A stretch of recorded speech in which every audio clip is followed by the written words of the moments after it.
At long last, the first full trailer for Venom has arrived. The film, which focuses on Tom Hardy as journalist Eddie Brock, is the second big screen appearance of every comic fan's favorite alien symbiote.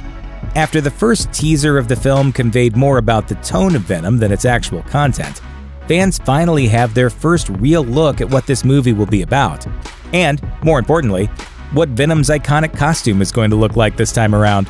The Venom trailer shows us glimpses of Hardy's Brock, the villainous Life Foundation, and plenty more. Amid the explosions, alien symbiote attacks, and sinister narration, there are a number of key plot points and details the trailer offers that you might have missed the first time around. Here are some of the small details you may have missed in the Venom trailer. A lethal protector. There aren't a ton of great comics that depict Venom as a hero. The most notable recent ones don't even feature Eddie Brock in the starring role. As such, there are only so many Venom comics from which the film could draw inspiration, and from the trailer, it looks like the film will be a loose adaptation of Venom Lethal Protector. The 90s miniseries sees Venom and Eddie relocating to San Francisco as fugitives from Spider-Man and the authorities. They do so under an agreement that, as long as they don't hurt anyone and stay out of Spidey's business, Spider-Man will stay out of theirs. The book features them taking on Carlton Drake and the Life Foundation, both of which appear in the trailer. Voice of the People. Fans of the character may find themselves pleasantly surprised by the direction in which Venom takes Eddie Brock when it comes to his career choice. The prior big-screen incarnation of the character from Spider-Man 3 depicts Eddie Brock as a photographer, and a pretty skeevy one at that. From the looks of it, Venom will set Brock on a different path, one with ties to some of the character's best comic appearances. The Eddie Brock we'll get in the film looks to be an investigative journalist, a career the character had in the original Spider-Man comics where he first appeared. The Venom Lethal Protector comic series further establishes Brock as having been inspired by journalistic coverage of the Watergate scandal, which gave Brock an underlying anti-authoritarian streak that could translate the film very well. It's a smart decision for a version of Venom that looks to be more anti-hero than supervillain. As an investigative journalist, Brock should have a strong sense of right and wrong. And we get a look at his willingness to make bad people uncomfortable in the name of truth in the Venom trailer. It's a great character decision and bodes well for Brock as a likable protagonist. A dapper villain.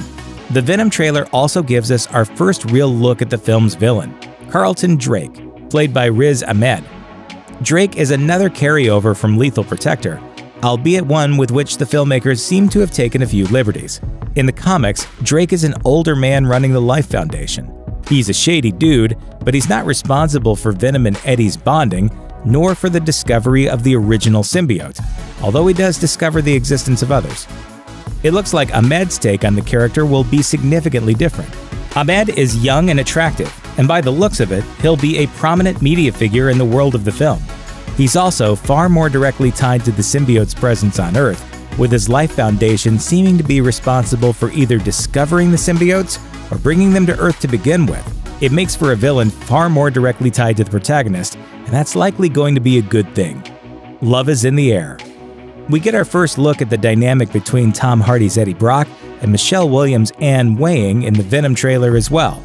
In the comics, Weying is Brock's ex-wife, even though they appear to be together in the cinematic take. Their relationship may still be a bit complicated, since in the comics she also eventually gets a symbiote of her own and becomes the villainous She-Venom. With multiple symbiotes at play in the film, let's not rule out an appearance from that particular alter ego just yet. A complicated relationship.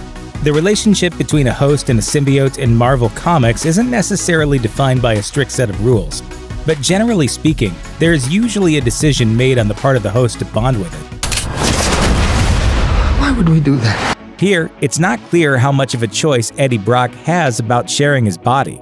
Eddie doesn't even seem to understand what's happening to him during the bonding process. And when his Venom powers are finally unleashed on the men who come to his apartment looking for their boss's property, he seems just as shocked by what happens as they are. It's a pretty cool storytelling choice, one that opens up possible explorations of body horror and Eddie's loss of autonomy as the host, cemented by the symbiote's chilling line. We can do whatever we want. Do we have a deal? So Venom will not only have a mind of his own in the film, but also a voice. We hear him speaking to Eddie in the trailer. Since there are obviously two distinct and separate characters that happen to occupy the same body, We're all in for the inevitable struggle for control and dominance between the two. One giant leap for mankind. The Venom symbiote origin story of the comics is a little bit complicated, but basically Spider-Man finds the Venom symbiote while he's in another dimension, fighting in the Beyonders' secret wars with the rest of the Marvel Universe. And since Peter Parker's being shared between Marvel and Sony, it looks like Venom is going to cook up its own streamlined origin story instead. The Venom trailer seems to reveal that rather than Eddie discovering Venom through Spider-Man, the Life Foundation does.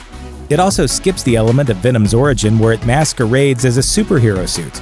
The alien that the Foundation discovers is in pure symbiote form. There appears to be no intended trickery on its part. The audience and the film's characters will see it in its true goopy form from the start. And a goopy Venom is a happy Venom. Thanks for watching. Click the looper icon to subscribe to our YouTube channel. Plus, check out all this cool stuff we know you'll love too.